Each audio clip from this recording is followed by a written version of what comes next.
बिहार में चुनाव की तारीखों के ऐलान में अभी काफी समय है, लेकिन अभी से ही बिहार में प्रेशर पॉलिटिक्स का दौर शुरू हो चुका है।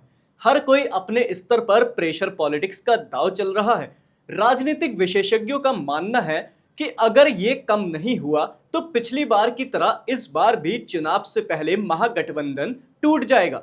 महागठबंधन में शामिल विकासशील इंसान पार्टी ने दावा करते हुए कहा कि उनकी पार्टी 60 सीटों पर चुनाव लड़ेगी, जबकि राष्ट्रीय जनता दल महागठबंधन की अहम साथी कांग्रेस को ही ज्यादा सीटें देने के मूड में नहीं है।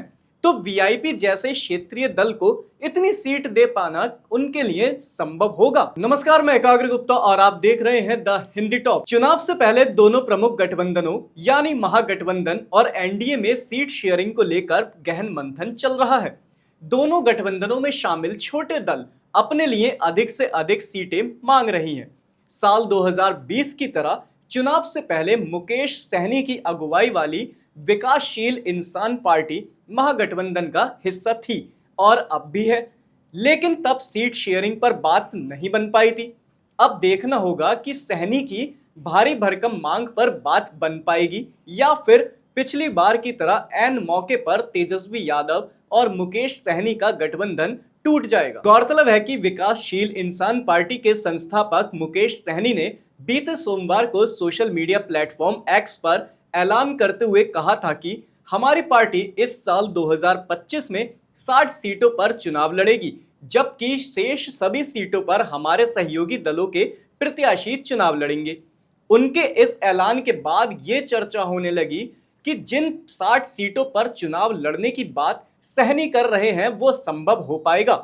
बता दें कि विकासशील इंसान पार्टी बिहार में राष्ट्रीय जनता दल की अगुवाई वाले महागठबंधन का हिस्सा है। महागठबंधन में आरजेडी और कांग्रेस के अलावा तीनों वाम दल, पशुपति पारस की राष्ट्रीय लोक जनशक्ति पार्टी और झारखंड मुक्ति मोर्चा भी शामिल हैं। ऐसे में क्या आरजेडी एक क्षेत्रीय दल को चुनाव लड़ने के लिए 60 सीटें देगी, जबकि वह इतनी सीट तो कांग्रेस को भी नहीं देना चाहती। साथ ही साहनी ये भी कह रहे हैं कि उप मुख्यमंत्री बिहार के अति पिछड़ा समाज से मल्लाह का बेटा होगा। शायद इसके जरिए वह खुद के लिए उप मुख्यमंत्री पद की मांग कर रहे हैं। खुद राष्ट्रीय जनता दल इस बार भी 140 से 145 सीटों पर चुनाव लड़ने का मन बना रही है।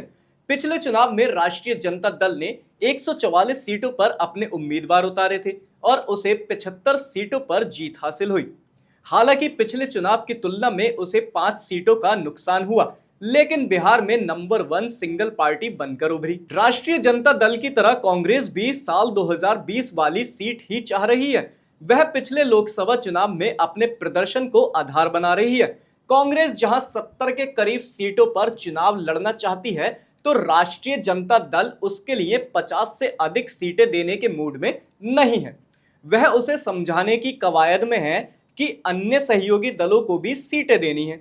ऐसे में उसके खाते में कम सीटें ही आ पाएंगी। अब आपको बताते हैं साल 2020 में महागठबंधन का प्रदर्शन कैसा रहा। बात की जाए साल 2020 के विधानसभा चुनाव की, तो महागठबंधन में शामिल 5 दलों ने अपने प्रत्याशी उतारे थे, जिसमें राष्ट्रीय जनता दल के 144 में से 75 प्रत्याशियों को जीत मिली। कांग्रेस को 70 सीटों में से 19 सीटों पर जीत हासिल हुई। इसी तरह भारतीय कम्युनिस्ट पार्टी एमएल ने 19 में से 12, सीपीआई ने 6 में से 2 और सीपीआई एम ने 4 में से 2 सीटों पर जीत हासिल की। तीनों वाम दलों ने कुल मिलाकर 29 सीटों में से 16 सीटें अपने नाम की थी। पिछले चुनाव में भी टिकट बंटवारे से पहले मुकेश सहनी की पार्टी महागठबंधन का हिस्सा थी, लेकिन सीट बंटवारे पर रजामंदी नहीं बन सकी। सहनी ने आरजेडी पर पीठ में खंजर घोंपने और अपमानित करने का आरोप लगाया। सहनी तब के चुनाव में अपनी पार्टी के लिए 25 सीट और डिप्टी सीएम का पद चाहते थे। बात नहीं बनी तो दोनों के रास्ते अलग हो गए।